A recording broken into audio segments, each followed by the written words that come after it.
Добра вечер, почитувани гледачи. Време е за ново издание на Заспи ако можеш. Јас сум Драган Милосајлевиќ. Горан Момировски е отприлика на 1 метар и неколку сантиметри од мене. А вечерва наш гостин, наш и ваш се разбира, е професор доктор Орце Симов. Добра вечер. Добра вечер. Професоре, веднаш да кажеме, вие не сте било кој професор доктор, вие сте професор делегатор инженер по професор, има многу професори. Да. Сега последниот IT експерт, председател на ИКТ комора, тоа е комората на информатички, технички информатички, комуникацијски технологии. Значи човек со едно импресивно CV и господин кој што и тоа како се разбира во пред се безбедноста на системите со кои што ние сите се занимаваме, односно со компјутерските системи. Драган, извини само. Нешто разбрав, мора да го прашам професорот веднаш на почеток. Дали е точно дека во средно училиште, 16-17 години, вие сте го направиле првиот програм на кој што работел тогашниот рудник во Македонска каменица? Ова го слушна вака неформално и рекол, ќе доја професорот ќе го прашам. Дали е точно ова?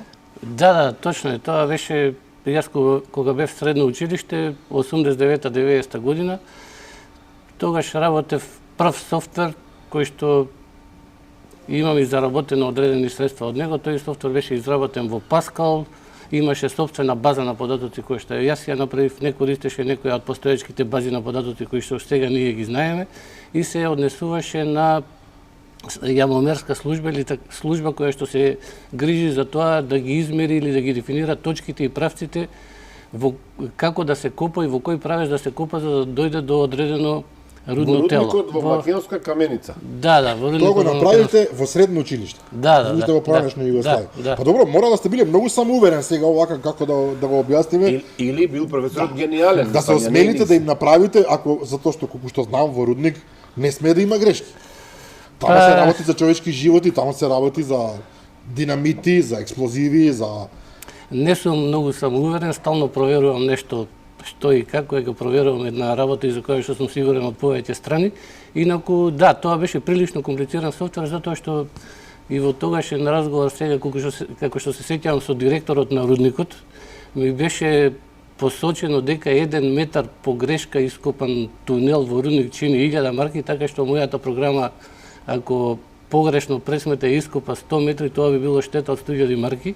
Што потоа вие би требало да ги вратите, претпоставам. И мене малце страф ме фати од таа работа, така што максимално внимание имам обрнато на тој софтвер и тој функционираше таму долго време, најмалку десетина години. Ова се зборуваме во време кога ние не знаевме што се компјутери. Ова зборуваме 88-9 година, реков. Да, во тој период имаше Commodore 64, тоа Spectrum 48 исто. Spectrum 48, Commodore 64, тоа беше програмирано со Turbo Pascal, немаше Windows во тоа, имаше Windows, ама не беше застапен толку многу, се користеше DOS оперативниот систем на Microsoft, тоа беше текстуална програма, немаше графика, со Turbo Pascal беше работена и таа програма, уште го имам сорсот од неа, има над 30.000 линии програмски код, кои што секоја линија сама е пишувана, не е како сегашните интегрирани развојни околини во кои што многу голем дел од кодот самостојно се пишува.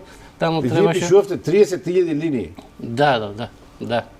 Значи, не само што сте гениален, туку сте и многу трудолюбив, ова да се направи, предоставам дека ноќи. Но добро, ова е може би за некоја прилика, ќе правиме за вас како експерт. Добро, професор, специфична емисија. Па, тоа би било добра идеја, веројатно да ни раскажувате малку приказни од минатото, од почетокот на вашата кариера во времето кога компјутеризацијата беше нешто речиси непознато, јас немаш да зборам за себе. Да, тогаш немаше интернет, немаше Windows.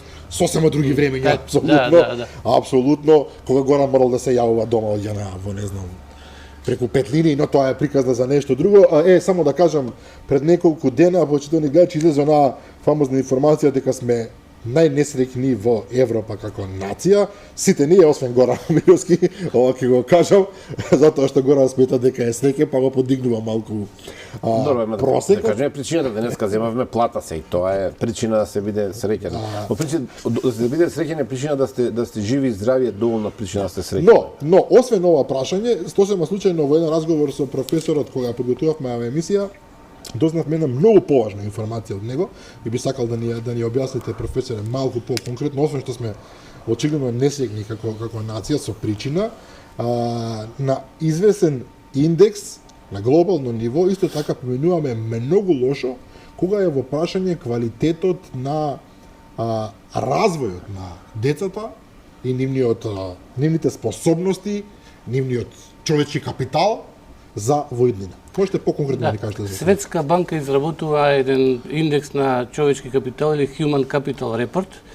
Тој индекс се изработува така што се проценува какви ќе бидат перформансите на децата кои што се родени оваа година после 18 години кога ќе станат полнолетни. И тој индекс се изработува врз база на квалитетот на здравството, на образованието, на начинот на живот, квалитетот на живот во државата, проценките какви ќе бидат овие клучни ресори, образование, здравство, се додека тие деца наполнат 18 години.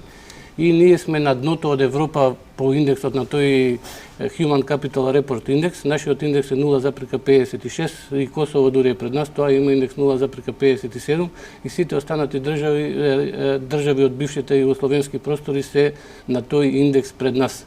Тој индекс е важен од многу аспекти, покажува дека нашите деца ќе, доколку не промениме нешто, а имаме простор да промениме во наредните 18 години и во здравството, и во образованието, и во квалитетот на живот и така натаму, да ги смениме тие перцепции, да не се оствари тоа што се предвидува во тој индекс. Важно е тоа затоа што покажува дека нашите деца, доколку остане така, ќе имаат најмали перформанси после 18 години, најмалку ќе можат да придонесуваат во економијата од сите останати земји, најмалку да креираат најмал бруто домашен производ, да имаат најмалку иновации и едноставно за нив да бидат оставени работни места кои што се трудово интензивни работни места. Овие индекси ги гледаат и големите светски компании кои што одлучуваат и каде да инвестираат и во која земја каква форма на бизнис да остварат. Трудово интензивните работи се најмалку платени работи.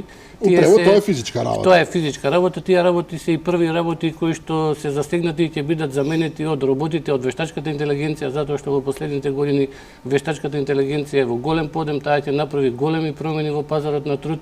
За луѓето ќе останат само покреативни работи, работи во кои што нема толку шаблони, одредени практики кои што се повторуваат и тие се и поплатени работи, така што компаниите кои што разгледуваат што и каде да инвестираат не ги носат работите и бизнисите кај нас во кои што треба малце умствена, интелектуална работа кои што се и подобро платени и затоа е многу битно да се направат промени за да го подобриме нашите перформанси на тој индекс. Ова е многу важно прашање и многу ми е мило што го спомнуваме во емисијата, затоа што информацијата дека сме најнесреќни како народ, сепак ќе мислам во прашање перцепција во основа, бидејќи да се измери среќата или несреќата е според мене прилично невозможна мисија. Може да се постави перцепција, нели имавме перцепција за судството, перцепција за корупција и така натаму. На пример, ако ми дозволиш Драган, Финска на пример е меѓу државите кои се најсреќни на светот. Но во исто време во Финска има најголем процент на самоубиства. Да. И се тука малку е дискрепанцата е чудна. Но ова што го зборуваат е сосема нешто друго, се работи за параметри. Се работи за математика и е ужасно поразителна затоа што ние практично на светот со ваквиот начин на инвестирање во младината, ние нема на светот што да му понудиме.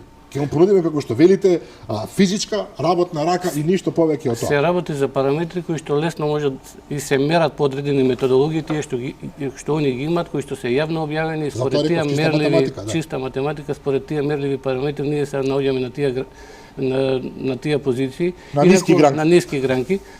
Ние сме на климатска, географска позиција многу подобра од Финска, имаме многу поблаги зими, подобри лета, по-сончево време, таму е поврнежливо, да речеме по-депресивно и малку апсурдно тоа што ние сме по-несреќни од нив. За жал, Џон Базов, овде сонцето е големо и кога неќе да заоѓа, меѓутоа од овие наши простори долго време, речиси векови луѓе се иселуваат, бараат подобар живот, подобри работни места на многу други континенти. Треба малку недостига ние да се организираме овде, да ја направиме Македонија подобро место за живење. Ова е суштинското прашање за мене. Значи, има можност да се промени оваа перцепција и да се покачи индексот на human capital, на човечки капитал во наредниве години, со добра, предпоставам, политика на некоја влада со добри планови, со добра инвестиција во образование, рековте, во здравството, во начинот на комуникација во општеството, можеме, значи, не е се изгубено. Од дното на оваа листа можеме да се качиме кон средина барем. Да, ние можеме да се качиме на таа листа, затоа што таа листа они сега пресметуваат ако школството кај нас остане така, образованието остане така, менталитетот остане така како што е, правосудството ако остане така како што е, екологијата ако остане таква, резултатите би биле тие. Меѓутоа, ние ако ги подобриме тие сфери, тие фактори, тогаш ќе добиеме подобри резултати. Ние можеме да го направиме тоа. Најбитен фактор таму игра образованието. Ние треба да го подобриме нашето образование, затоа што од сегашното образование произлегува какви ќе бидат идните архитекти, градежни инженери, лекари, суди, економисти, електроинженери и така натаму. Образованието е клучно и ние мора да го подобриме образованието, менталитетот кај луѓето дека треба да бидеме работливи, да не бараме брзи заработки, да се трудиме што можеме да научиме, често да учиме нови работи, затоа што и со факултетско образование, доколку во позавршување на факултет, на било кој факултет 5 години не се стекнуваме со никакво образование, ние се враќаме на ниво на средно образование, за уште 5 години ако не се стекнеме се враќаме на ниво на основно образование и мора континуирано да учиме и да се надградуваме.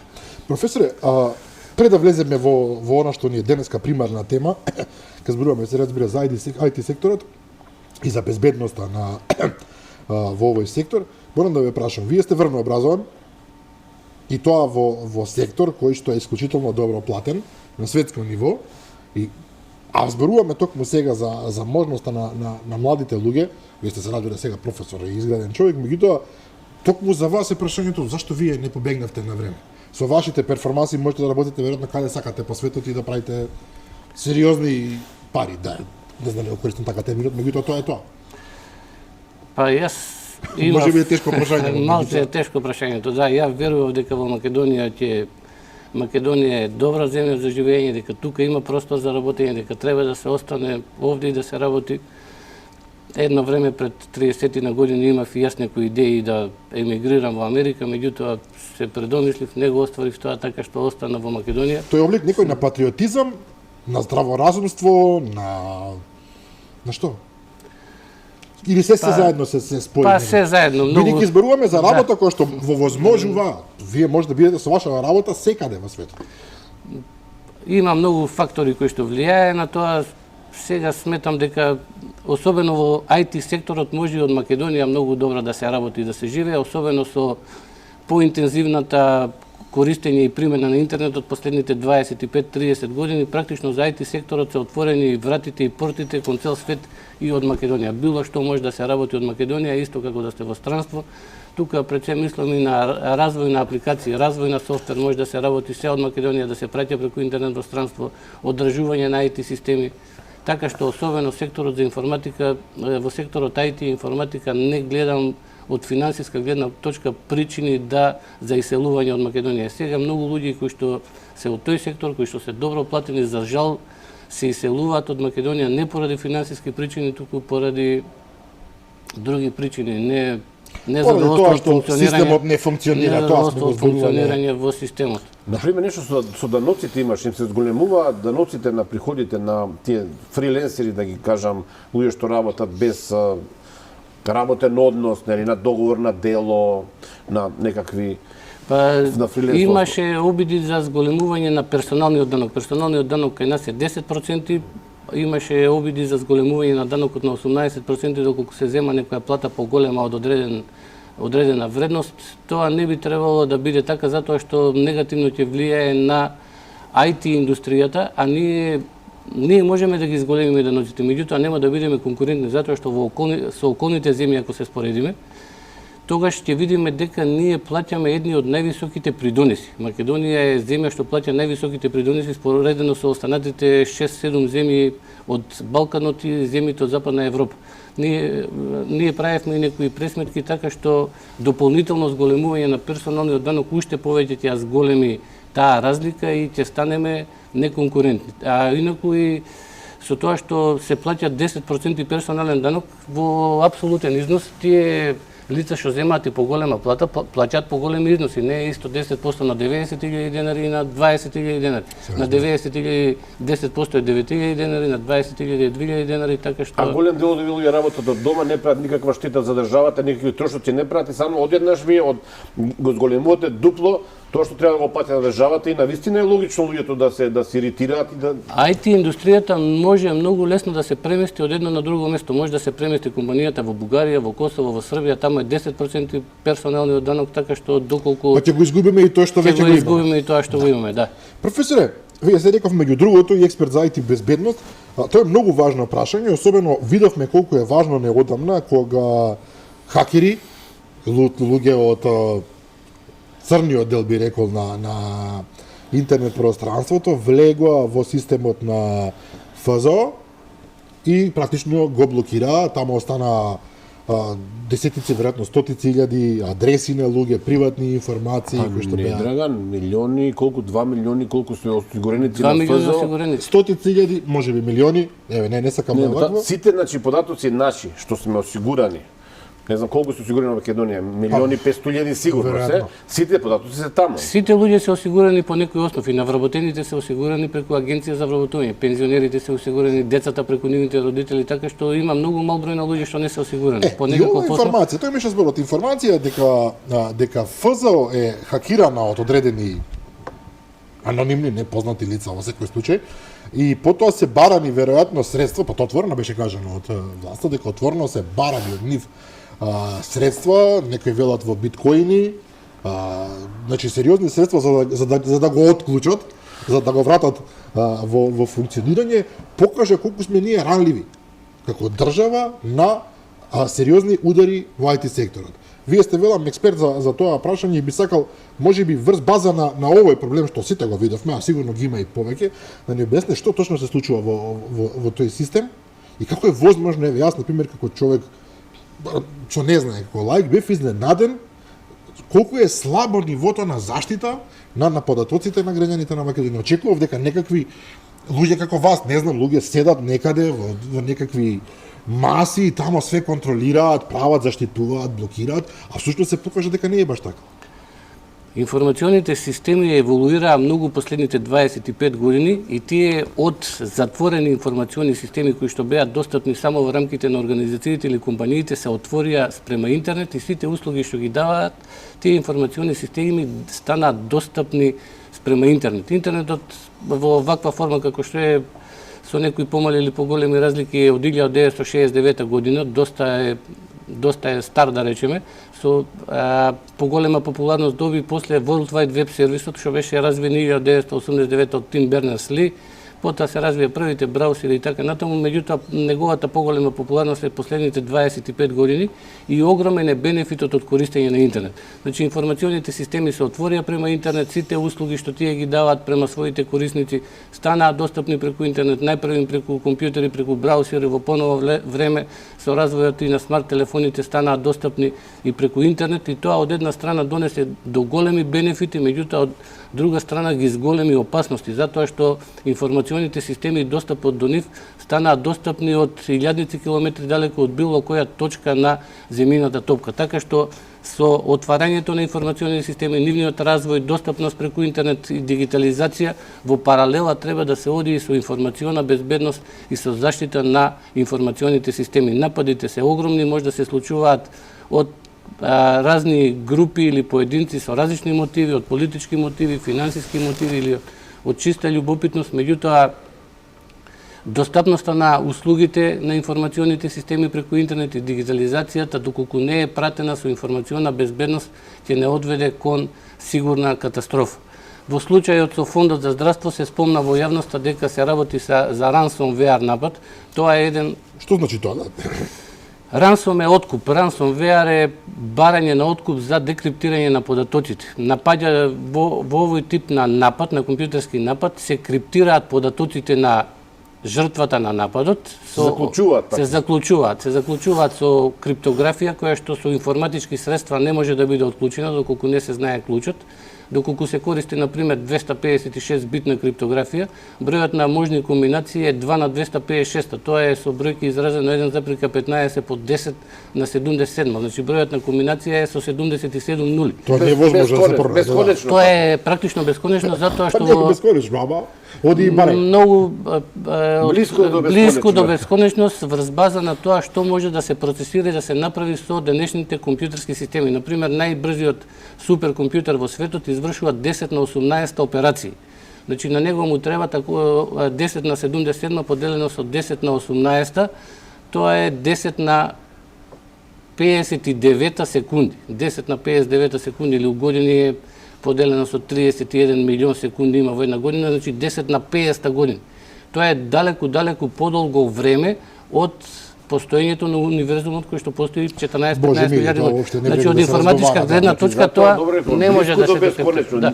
За да се утврди, за пример, нападот во ФЗО, ние треба да имаме суперкомпјутер кој што е 1000 пати посилен од тој што би бил измислен за 100 години. Сега вакамо карикирам, ама од прилика невозможно е такво нешто. Практично со информатички средства е невозможно да се пробие таа шифра, затоа што за да се најде таа шифра треба со така наречена груба сила или brute force да се испитаат сите можни комбинации, 2 на 256 можни комбинации. Тоа е огромна работа и не е возможно да се испита, така што не може да се пробие таа шифра. Кога ќе се исклучи таа можност, се разбира, останува или да им платите на тие што бараат откуп, така, или да речете во ваши раце сме што сакате правите.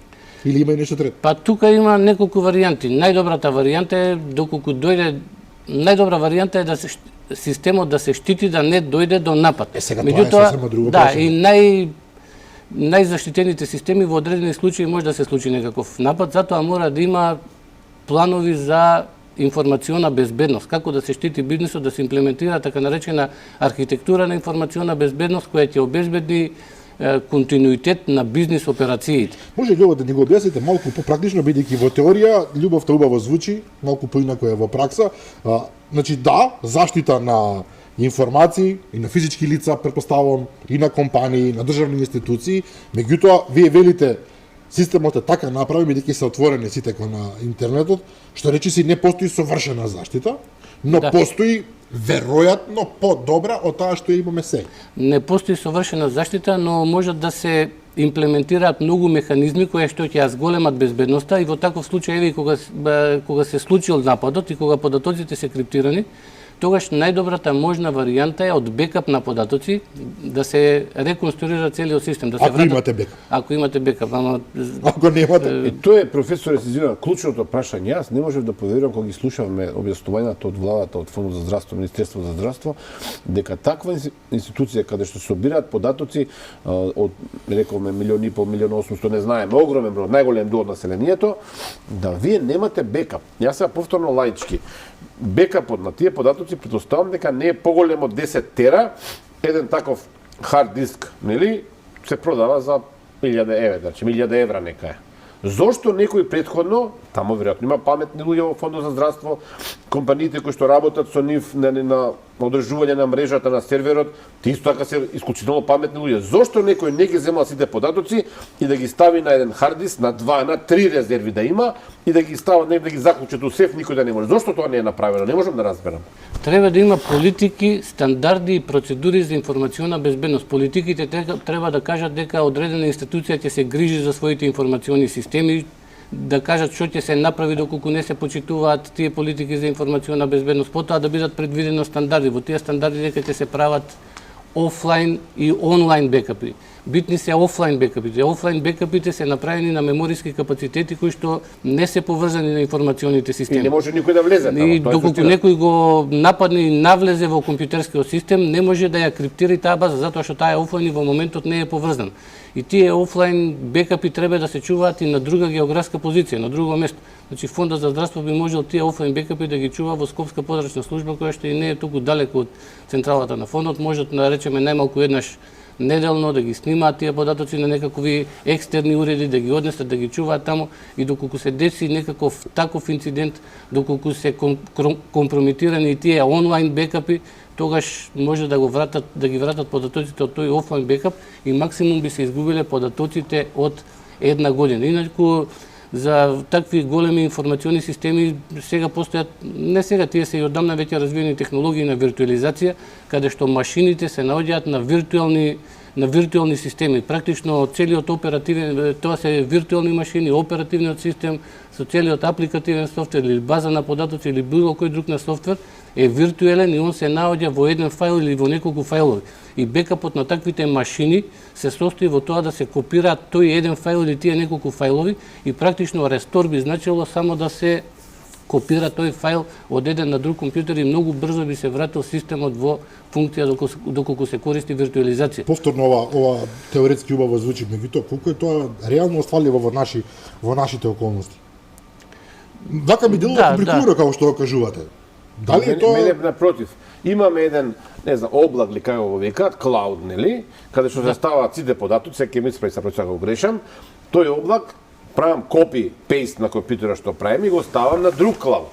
Баш кај што може да стаи рекове претходно на некој хардвер, некој Има софтвери за виртуализација. Тие софтвери за виртуализација и не се нови, тие постојат и да речеме над 25-30 години. Еден од попознатите е VMware. Понатаму има Open Source 7 Proxmox, австриско-германски софтвер, па има Дали Zen. се скапи тие ужасни? Тие Proxmoxот е бесплатен софтвер, тој не е скап. Значи тоа се инсталира на серверот и он ви овозможува на еден физички сервер вие да инсталирате повеќе виртуелни машини. Оперативен систем, подесени сите системски софтвери што треба да функционира одреден апликација, дали независно дали е тоа веб апликација или десктоп апликација, база на податоци и така натаму. Сите подесувања се прават во таа виртуелна машина и таа виртуелна машина на дискот на реалниот сервер е снимена во еден файл и да се бекапира таа машина се копира само еден файл. Дури постојат и софтвери кои што без да се гасат тие виртуелни машини, додека се они во рантайм мод, додека се живи, додека се лайв, додека работат и ги обслужуваат клиентите, можат да бидат копирани. Значи не треба никаков даунтайм или застој или системот да се гаси, да се прават тие бекапи. Зошто, професоре, никој не го направил ово Фондот за здравство? Прашање ме вака. Професорот очигледно не бил вработен таму. Едноставно, да. Меѓутоа, добро, тоа што се случи со ФЗО се Драган, случи. извини, инсистирам на одговорот. Зошто не го направил никој ово ФЗО? Сега, вие не сте таму овластен, меѓутоа, најобичната логика вели дека некој мора да направи една од овие можности за бекап, за поддршка. За бекап треба да се размислува менаџментот на било која институција, па и на Фондот за здравство, како едно од клучните прашања треба да размислува за информационите системи за бекапите на податоци најмалку. Затоа што бекапот е прва работа што треба да биде направена, а позади неа може да се направи, треба да се направат и многу други работи за заштита на информационите системи. Меѓутоа бекапот е, како да кажам, тој е неопходен, тој е клучен, затоа што и физичките лица дома на нивните битни податоци што имаат слики, видеа од роден ден или било какви прослави, па ги чуваат на неколку места, а камоли податоците од една институција. Така што менаџментот и раководните лица на било која државна институција или компанија не можат да кажат ние не сме информатичари, не се разбираме, правници сме, економисти или било што друго.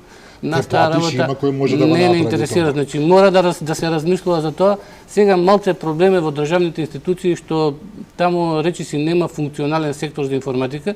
Сите луѓе што беа во тие сектори за информатика вработени, во најголем дел од нив напуштија, отидоа во банки, осигурителни компании и голем број на приватни компании, така што Тука повлекувате голем број прашања, професор, не морам да кажам, но само сакам да го промена малку прашањето на Горан, бидејќи ова со ФЗО не смееше да се случи, но се случи. И кога веќе е така, свршен чин.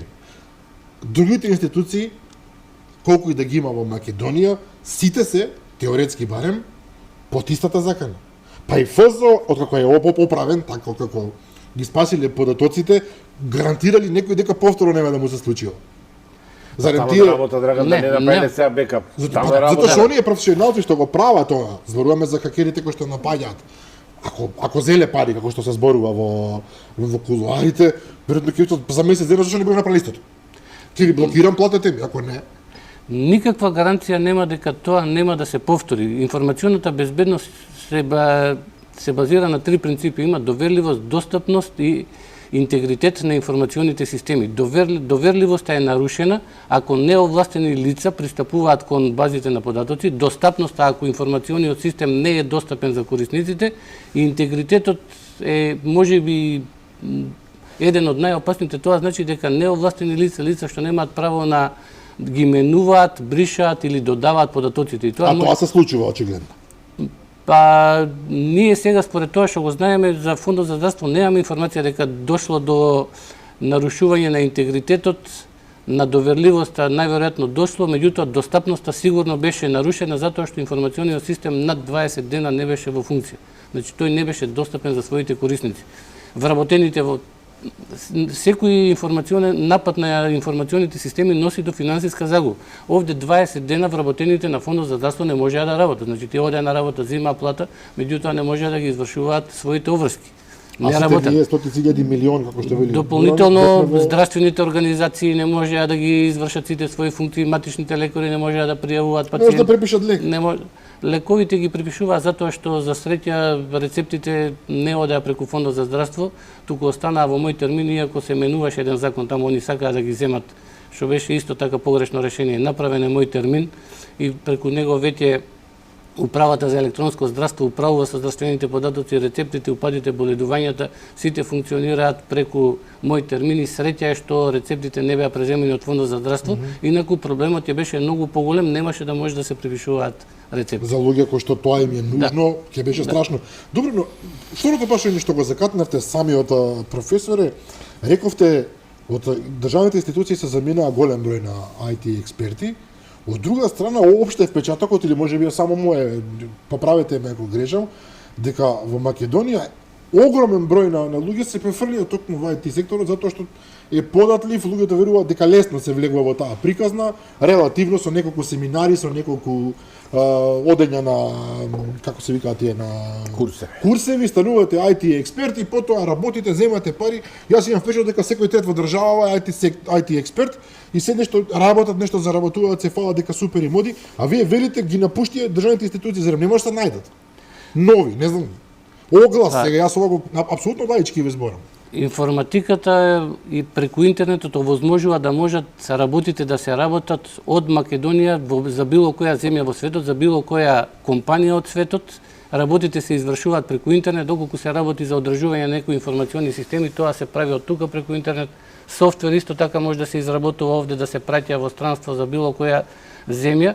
И сега кај нас проблемот е тоа што останатите плати во останатите сектори се многу пониски од развиените земји, од Америка, Канада, Западна Европа, Австралија и така натаму.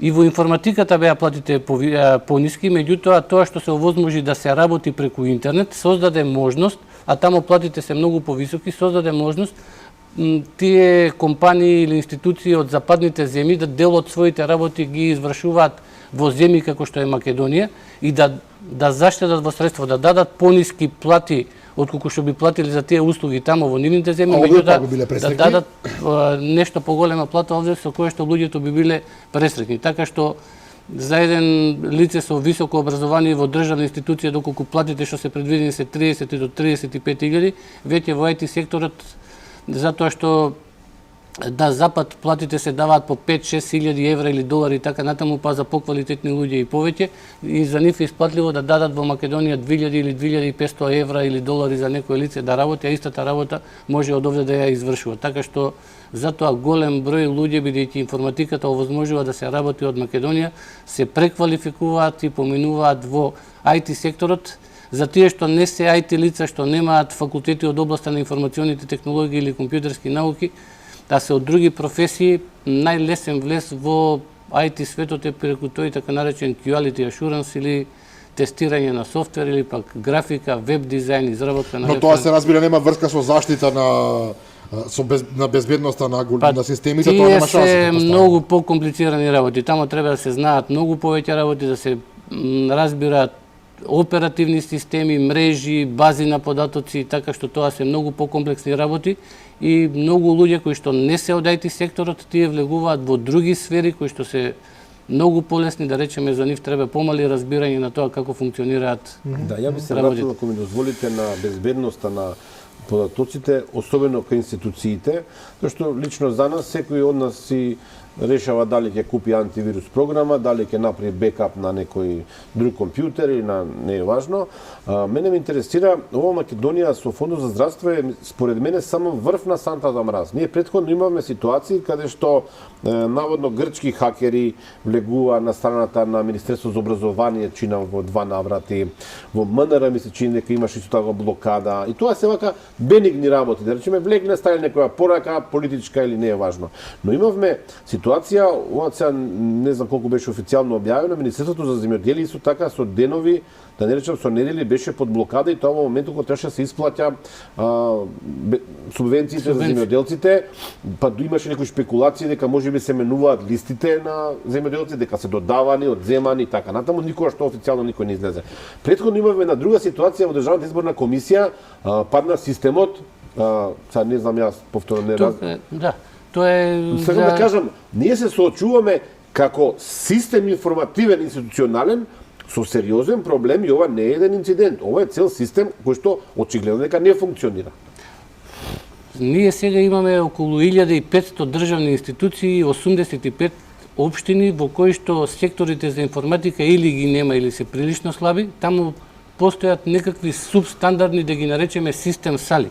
Сали во кои што има некакви сервери кои што обслужуваат некакви бази на податоци, апликацијски сервери, оперативни системи и така натаму.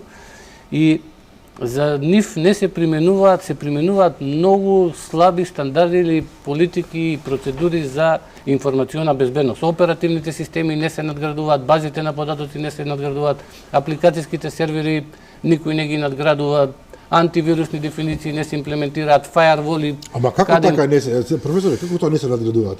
Зарем тоа не се подразбира, не?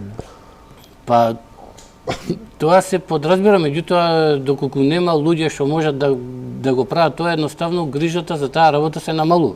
Нема човек што се грижи за таа работа, нема кој да го направи, менаџментот можеби не е свесен, најверојатно не е свесен. Нова технологија е најбрзо растечка, најбрзо променлива,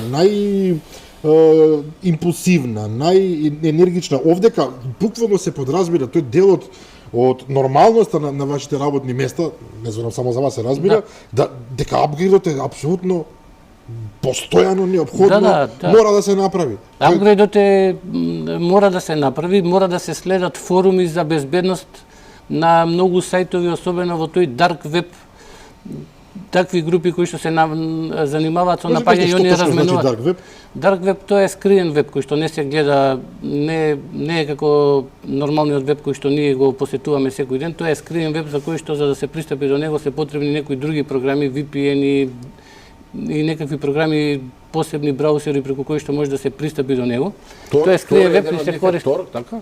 Да, и тој се пред еден од нив е Tor, тој се користи за на дарк вебот има многу криминални активности, се разменуваат платежни картици, се продава оружје, се продава оружје, дрога, се разменуваат информации како да се напаѓаат оперативни системи, грешки кои што се откриени во одредени верзии на оперативни системи, на бази на податоци, на апликацијски сервери. Тоа е цела мафија практично. Да. И компаниите кои што ги прават тие производи, они прават така наречени апдејти, сигурносни апдејти за да се сервисираат тие багови што се најдени, кои што овозможуваат навлегување во информационите системи и вие треба од време на време да ги секој пат кога ќе излезе таков некаква сигурносна надграба да ја инсталирате за да спречите одредени напади, да не оставите можност да одредени неовластени лица навлезат во информациониот систем. Колку се постари верзиите на софтверот, толку е поголем бројот на багови што се објавени и можности за навлегување во тие информациони системи се поголеми.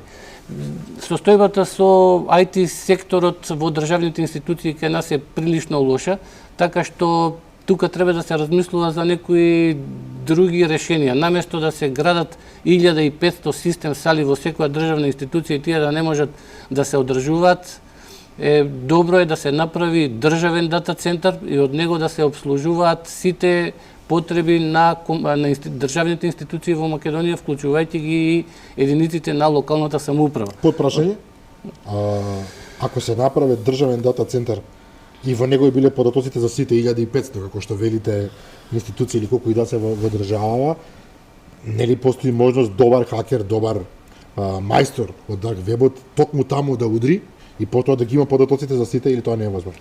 Информационите системи можат да се соберат во еден дата центар, меѓутоа тие можат да бидат на различни и физички мрежи и виртуелни различни мрежи, така што да не може да се пристапува од една на друга мрежа. Они сега можеме да ги замислиме дека 1500 како што се сега да ги собереме на едно место. Можат да бидат на различни конекции со интернет, различни виртуелни мрежи, меѓутоа таму би се преземале многу поголеми мерки за безбедност. Ние сега и во тие IT сектори во државните институции имаме и многу малце луѓе. Некаде има еден човек, некаде двајца, некој знае Linux, другиот знае Windows, третиот знае нешто од информациона безбедност. Така може да се соберат во една институција, таа би можела да се вика дигитална агенција, да им се дадат конкурентни плати со приватниот сектор и таму да концентрираме поголеми екипи, поголема група на луѓе што знаат Linux, што знаат Windows, што знаат информациона безбедност, бази на податоци, некои од нив ќе ги мониторираат тие системи 24 часа, ќе се направи распоред на работа 24 часа да биде покриено и ќе се имплементираат мерки за информациона безбедност, ќе се направи барем 2 disaster recovery центри надвор од Скопје. Дури Естонија е една од првите земји во светот која што е највеќе дигитализирана. Тие почнаа со процесите на дигитализација уште 2002-2003 година. Они го направија и првиот така наречена дата амбасада. Тоа е нивниот државен дата центар го реплицира во Луксембург. Доколку се случи нешто во Естонија, елементарни непогоди, земјотреси, поплави, пожари или било какви други елементарни непогоди, целата таа работа и услугите и према граѓаните и према стопанството ќе бидат обслужени од таа дата амбасада што е во Луксембург. Професоре, дали е точно дека Естонија како прва дигитална држава членка на Европската унија така се прогласи наистина многу високо ниво на дигитализација, дека испраќа своји експерти кај вас да ги учите на дел од овие проблеми за кои што зборуваме денеска? Тоа се малце да, и сте скромен човек, ја сакате да зборувате, но да. така се ние сме, јас сум акредитиран за обуки за KNX. KNX е доминантен стандард за автоматизација на домови и објекти во светот. Тој е применет во нас 100 земји и најголемите 500 компании во светот произведуваат интероперабилна опрема за KNX. Тоа е доста интересна технологија и е многу присутна последните неколку години, особено по поскапувањето на енергенсите и енергетиката, затоа што овозможува енергетска ефикасност од 60%, обезбедува зголемена безбедност на објектите и зголемен комфорт при користење на просторот. Таа KNX е европска технологија, најупотребувана е во Европа, над 60% од смарт објектите во Европа се прават со KNX и ние сме, јас сум акредитиран тренер или сме акредитиран тренинг центар за обуки со KNX. Така што името на компанијата која што го прави тоа? CompuNet Engineering. Имавме во јуни 2022 година и група од Естонија, што вака е добро за нас, бидејќи сме успеали луѓе од Естонија да дојдат на обука. Иначе Бугарија, Македонија, Косово и Албанија сите обуки за KNX ние сме ги одржувале, а 22 имавме јуни од Естонија, да. KNX е систем преку кој што вие може дома да платите помалку за струја, за парно, да имате контрола на мониторинг со камери, на пример, на дворот. Сега сакам да ги упростам работите и практично сите функции на домот да ги сведете на елементарно потребни и со тоа да штедите и пари, и ресурси, и енергија. Енергија во дом, во административен простор, државен или на компанија може да се штеди на многу начини. Според студии што ги имаат направено големи светски компании како Siemens, може да се заштеди 60% енергија. Ние во Македонија кога се зборува за енергетска ефикасност, претежно се зборува за пасивна енергетска ефикасност, за подобри фасади и подобри прозори. Меѓутоа има друга форма, да речеме активна форма на енергетска ефикасност, каде што ние можеме да го контролираме парното, во кој период, колку степени да биде, кога не сме во одреден период од денот дома парното да не работи. Потоа, особено во државни институции, кај што не се води многу сметка за таа работа. Доколку некој прозор се отвори подолго од 45 секунди или од 1 минута, а е вклучено грејењето или ладењето, да се исклучи автоматски тамо грејењето или ладењето. Попладне, кога нема никој во работниот простор, грејењето или ладењето да бидат сведени на минимум. Светилки некои кои што се наоѓаат на одредено место, доколку нема таму присутни луѓе, да не светат. Ние дори имаме имплементирано и такви системи за автоматизација во објекти кај што нема ни еден тастер за вклучување и исклучување на светлото, така што нема да може ни да се заборави. Сензори, Има сензори кои што мерат колкаво е нивото на осветлување, дали има присутни луѓе и автоматски се подесува. Светлото не мора да свети 0 или 100%, може да свети и измеѓу одреден процент, 10, 20, 30%, во зависност од тоа колку е потребно да се за да се добие одредено ниво на осветлување. Системот сето тоа сам го рачуна и сам го пресметува и ги вклучува тие светла со одредени актуатори на толку проценти колку што е потребно. Така што заштедата на енергија е дури до 60% и огромен број, на пример, има во светот огромни згради и проекти каде што особено последните години интензивно се имплементира оваа технологија. Да. Еден тизер пред рекламите. Очекувам по рекламите професорот да ни каже дали постои опасност сериозна да хакерите кои што го нападнат Фондот за здравство или претходно Државната изборна комисија или претходно земјоделие или образование, да ги искористат потоците што ги добиваат од овие ransomware напади и утре некој да ми скрати од сметката кој што денеска е побогата, добивме плата, нели? Да. И ќе биде дали постои таква опасност, да речеме. Ајде по рекламите. Овдека, значи, барам пауза за реклами и разговараме со професор доктор Орце Симов, IT експерт. Враќаме по рекламите.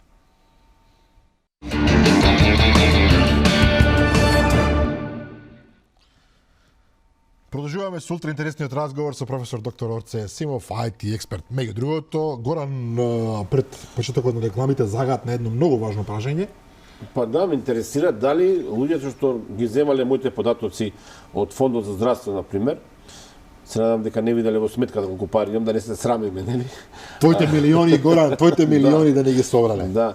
Дали може утре некој да направи злоупотреба на тие податоци, зборам се за банкарските сметки, жиросметки од фирми. Имаше едни спекулации во кулуарите низ Скопје дека одредени хакери се обидувале преку пресретнати фактури да вметнат жиросметки кои што големиве компании потоа или помали, не е битно какви компании, ги плаќале, а всушност плаќале на некој друг. Колку се овие реални закани?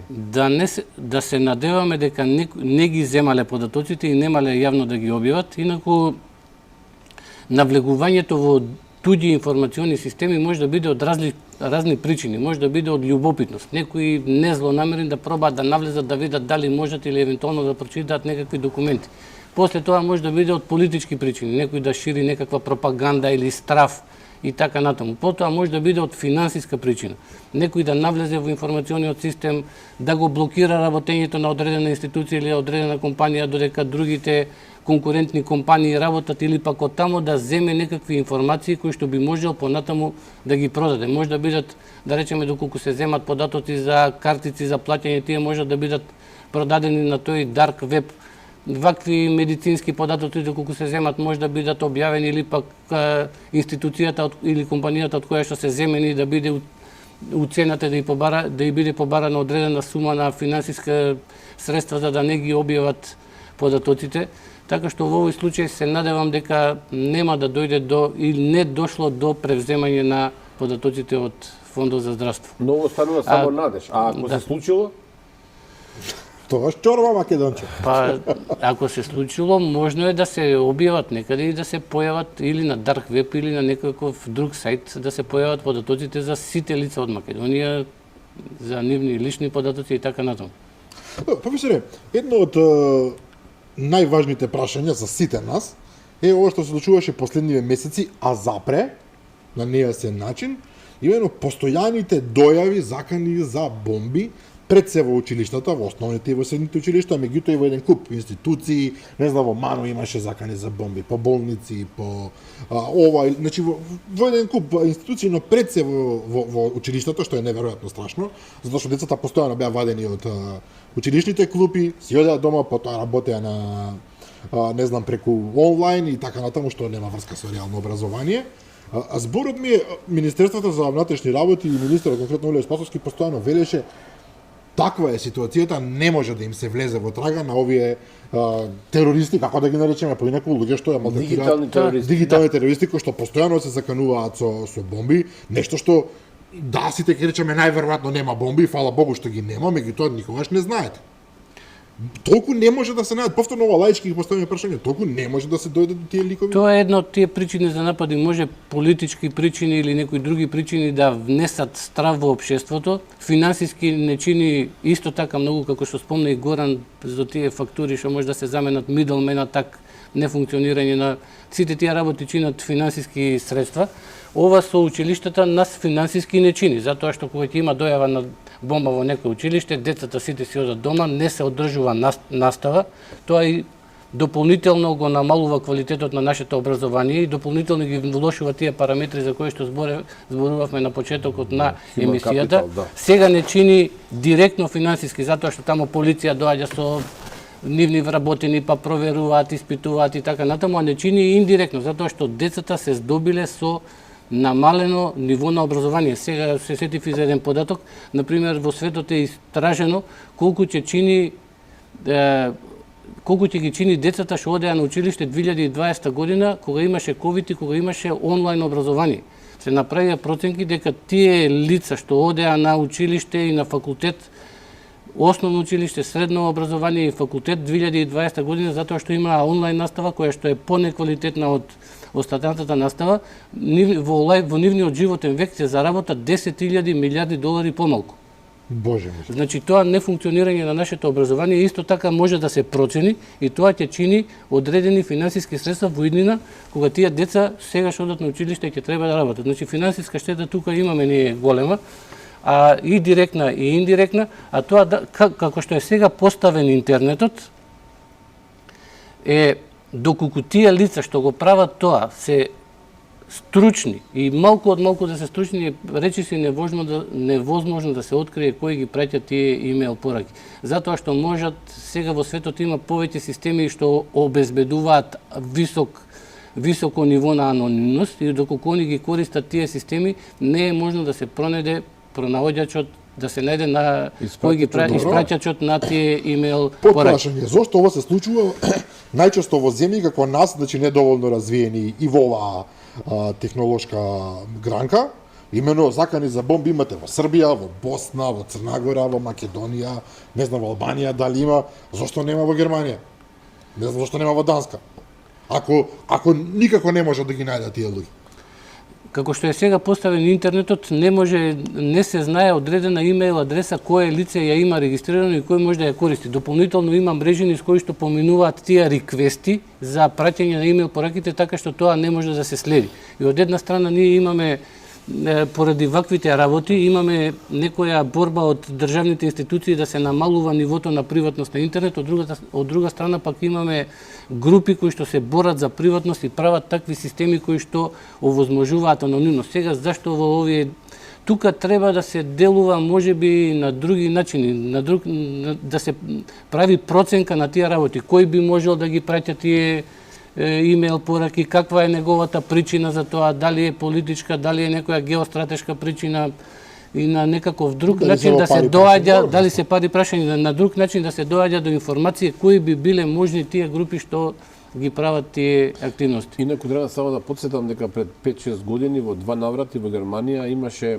сериозни со помош на така наречен Тројан беше влезено во 1,3 телефонски апарати на претплатници на Deutsche Telekom, а претходно имаше еден голем скандал кога непознати хакери се уште влегува во фајловите на германскиот Бундестаг, на германскиот парламент. Што би требало да е доверливи, доверливи информации, тоа беше огромен скандал во Германија, че и во Германија се случува тоа. Да не збориме дека бизнисот со ransomware е огромен во светот, дека не се работи за една, две, три, пет групи, дека се работи за огромна мафија која што функционира на целата огромна топка и дека тој бизнис, да речам, капиталот го чини милиони. Тој го чини неколку илјадници милиарди долари годишно, а бизнисот со ransomware особено цвета во побогатите и во развиените земји, затоа што таму има и компании и институции кои што се подигитализирани, нивните информациони системи се отворени према интернет и дополнително располагаат и со повеќе финансиски средства така да можат да плаќаат откупи. Така што Да, може да си дозволат. тие што се бават со ransomware, најголемите финансиски средства ги добиваат од поразвиените земји. Инаку секое пробивање на информациони системи чини директно или индиректно одредени финансиски средства. Ево, например, ние ако го земеме Амазон, најголемата онлайн продавница во светот, за 2022 година нивните приходи беа 514 милиарди долари. Тоа ако се пресмета дневно е околу над 1400 милиарди или околу 60 милиони долари на саат се нивниот промет, нивните приходи. Доколку нивниот информационен систем не работи само 2 сати, тие би изгубиле 120 милиони долари. Така што рековте дека околу мотивите зашто некој би влегол во некаков информативен систем, има некој, рековте, љубопитни.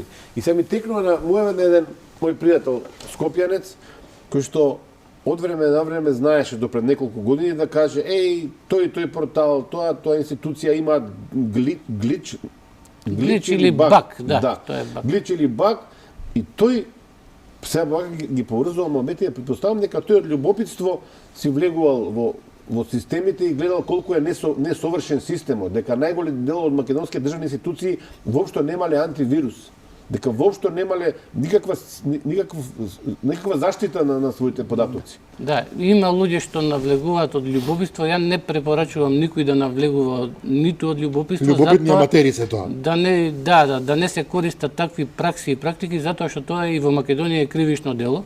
Навлегување, неовластено навлегување во информационни системи е кривишно дело и мислам дека и со казна затвор од 3 до 5 години треба да се провери тоа.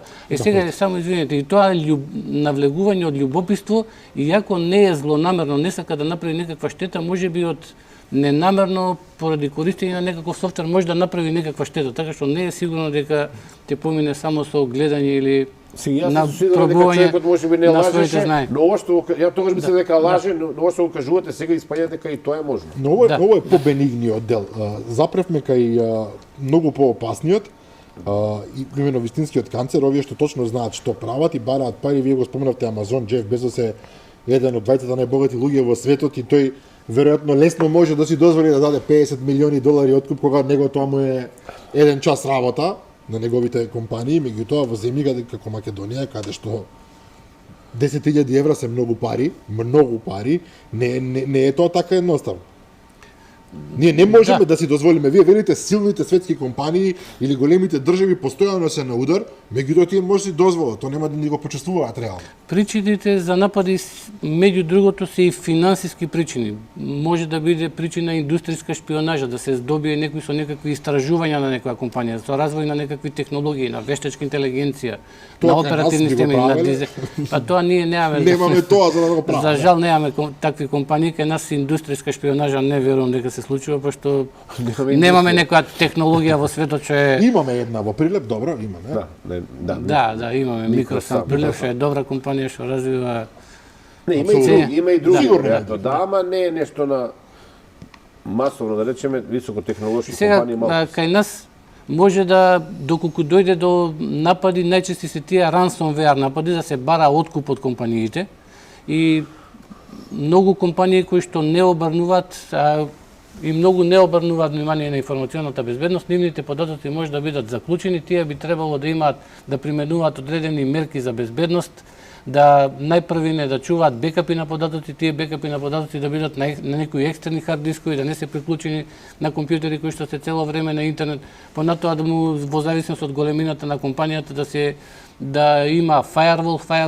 Firewall е уред кој што се наоѓа на границата помеѓу локалната мрежа на компанијата и интернетот и тој го филтрира целиот сообраќај што влегува и излегува од локалната мрежа кон заштитна ограда практично. Тоа е заштитна ограда, тоа е огнен зид или заштитна ограда и он го мониторира целиот сообраќај и тој треба цело време, значи информационата безбедност не е плаќање one time fee или еднократен надомест, тоа е континуирана постапка, затоа што се развиваат во светот нови малициозни софтвери, нови вируси, нови тројанци и така натаму, и тој фаервол доколку е поставен, тој за него е платен одреден временски период, тој да може да ги симнува антивирусните дефиниции, доколку помине тоа и временски период, а не се плаќа, тој нема да може веќе да ги симнува најновите антивирусни дефиниции, нема да ги може да ги препознава новите закани. Значи тоа е капитализам, така стојат работите. Последно прашање, не дај Боже да беше или да биде нападнат фондот за ПИОН, за пензиско инвалидско осигурување, за тоа што 300.000 пензионери во Македонија кои што живеат чекаат да дојде први да земат пензии. Го прашање се не може да издржат 20 дена во држава пензионерите. И еден апел властите да повнимаваат. Таму е лошо не само за постоечките пензионери, туку и за сегашните вработени, затоа што таму се податоците сегашните вработени колку плаќаат придоноси за пензија, така што ако се изгубат тие податоци, како ќе знаете кала пензија ќе добивате? Да, нема да може утре да се пресмета кој колку стаж имал, колку пензија треба да земе и така натаму. Така да тоа е долгорочниот ефект. Јас зборам за краткорочниот, кај што луѓето ќе не може да се купат за сите, Горан, ти наскоро ќе одиш во пензија. Ќе треба да размислуваш тоа. Се шегувам, Горан има уште многу до пензија. Последно прашање за оваа емисија, иако ве држиме за збор, професоре, дека ќе не дојдете пак. За личните податоци зборуваме на граѓаните, персоналните. Многу е важна и таа персонална заштита, затоа што на крајот на криштата и бомбите покажаа, прислушкувани разговори беа прашање, меѓутоа покажаа колку се ранливи. Не сакате утре за утре некој да ви пробија во компјутер, имате приватни работи, приватен живот, приватни односи со своји пријатели, со сопруга, со сопруг, не е битно со роднини и така натаму, ваши средства, некој ви ги пробива и потоа ги злоупотребува. Да, и граѓаните имаат податоци кои што за нив се важни, некои имаат дипломска, магистарска, докторат на компјутерот, сите чуваме некакви слики од прослави, родендени, свадби, видеа и било какви други податоци, така што и граѓаните треба да имплементираат одредени мерки да применуваат за заштита на нивните податоци. Секој би требало неговите податоци да ги чува на некој екстерен уред, екстерен хард диск, кој што е надвор од компјутерот и од време на време доколку има нови податоци да прави ново снимање на тие податоци на тој екстерен хард диск. Понатаму треба да има активна антивирусна програма и да не плаќа некоја антивирусна со Windows, доаѓа Windows Defender кој што е бесплатен со самиот Windows, он си функционира и има одредено ниво на заштита. Не треба да се посетуваат сајтови со разноразни сомнителни содржини кај што најчесто тамо се поставуваат некакви малициозни софтвери кои што можат да направат некакви проблеми.